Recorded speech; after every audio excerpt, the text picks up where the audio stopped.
Thank you very much. Thank you.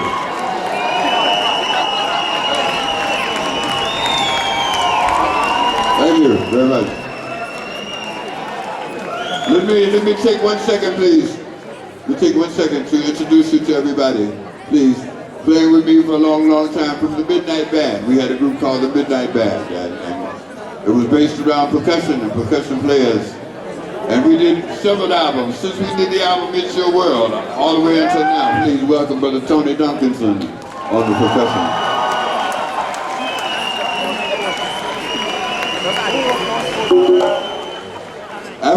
After we had the Midnight Band, we had the Amnesia Express.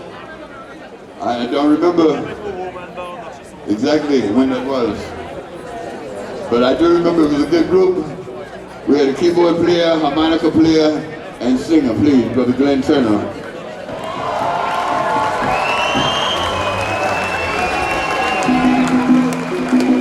And before I had any groups, when I was still trying to learn how to play myself, I'm still learning how to play, but that's another story.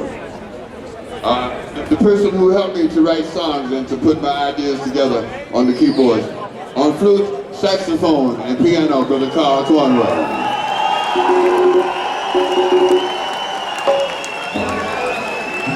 Now, Malik, where are you? We have a new CD. We have a new CD. Our new CD is called I'm New Here. It doesn't mean that I'm new here.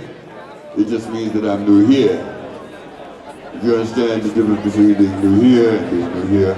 I'm new here in Hungary. I'm glad to have you come out to welcome me. Thank you very much for that. We have a new CD. The new CD is called I'm New Here. For those of you who enjoy themselves and enjoy the music this evening, Brother Malik has got the CDs and the T-shirts and the whole 9 yards. So I'm supposed to announce. We'd like to celebrate your festival. I'd like you to go over and see Brother Malik if you get a chance, just to wave at him and say hello.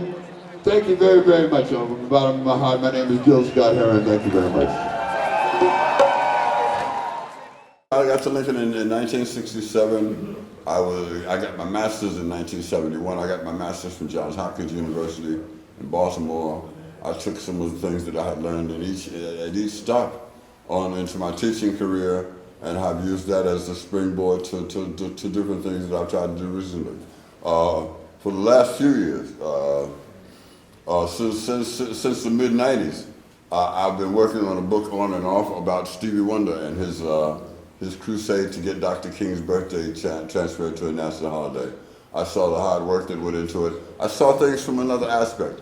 There was a tour that we were on that went on over the course of the better part of 2 years, different rallies and different press conferences, different meetings with people from the Black Caucus and the Congress, folks that were working behind the scenes. When I decided that Stevie had not received enough credit for the enormous amount of work that he did and the enormous amount of influence that he had on making that a holiday and making that piece of legislation go through, I began to realize each year when the holiday would come by, I would expect more and more someone to say, and here's Stevie Wonder, here's the person who was most instrumental in working on this and working with the Congress to make this law a reality.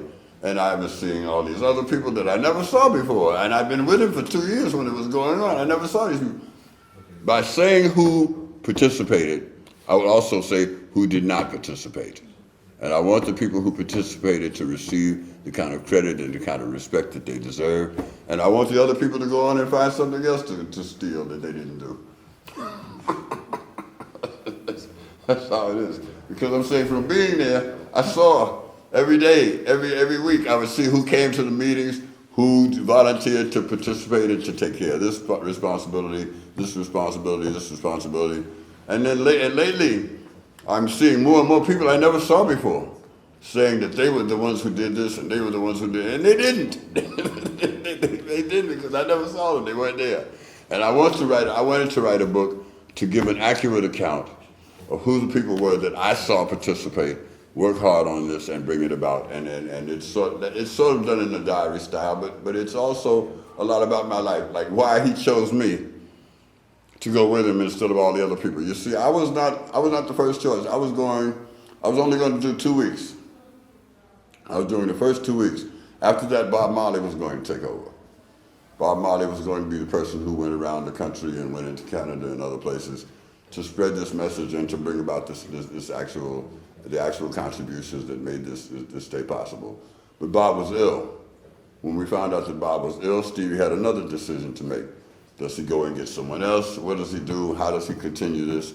Because it's going on into next year, and there are 30 or 40 more concerts in 30 or 40 more cities, and more press conferences, and more messages, and more places, and more people. And who does he want to go with him? Okay, so he chose me to do that. I was kind of tired when I thought about it, but I said, okay, I'll go and do this. But I'm saying that, like, I wrote about my life in terms of, like, what I had done to that point to make me a candidate for that, what I had contributed, what I had tried to contribute, what had been successful, what had not been successful. And so that's what the book is about. The book is about, it's a diary and a little bit of a retrospective on my own life to show people what my qualifications were, to be there at that time and to tell them at this time what happened during that period. That's what that's about.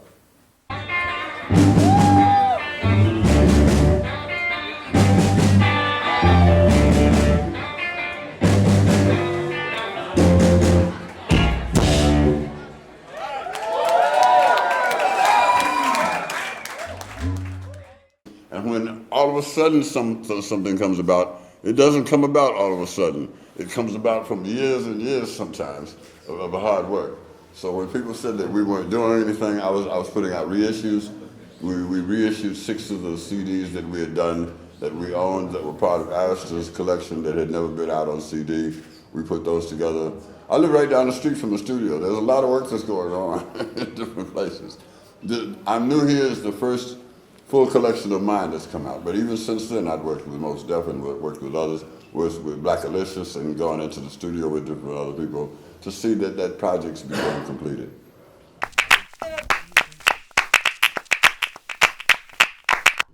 I think it reflected a lot of our first and earlier things. Yeah, this is what he's talking about.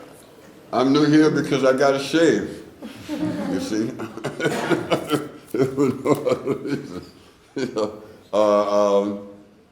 we had done when we began spoken word and music on the first album, Small Talk. There were some songs and there were some poems. This was patterned in the same aspect. The things that were happening in my life then, when we did Small Talk, those were the poems that we did there. Who Will Pay Reparations, The Vulture, Every Day. Those were the songs that we did then. And on the new CD, we've done some of the same things. Some spoken word and some music. Hopefully I'm a better singer. You know, I don't know if I'm a better poet. That would be things that people have a chance to judge when they give a listen to it, to find out, you know, like, but I don't think, you do what you can do. You always try to do it better. Hopefully this is better than what I've done before. Not different, because I still have the same voice, I still play the piano, I still try to sing every once in a while, but I'm saying that like, hopefully just your expertise and your learning experience will be encapsulated in these albums and things.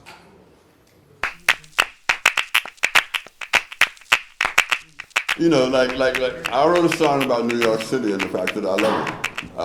At the time that I did, you know, like, because of different seasons affects you different ways, you know? Like you ever hear a singer sing about in one song, he loves his woman, and in the next song, him and his woman aren't getting together?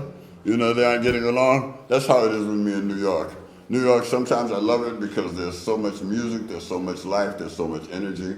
That I have friends there that I love to see and I love to come across. And then other times, I can't get off the subway, the traffic is stuck, the prices are too high, everything is going wrong, I can't get the lock of my door is broken, things happen. So it's an on and off love affair that I'm having with New York City.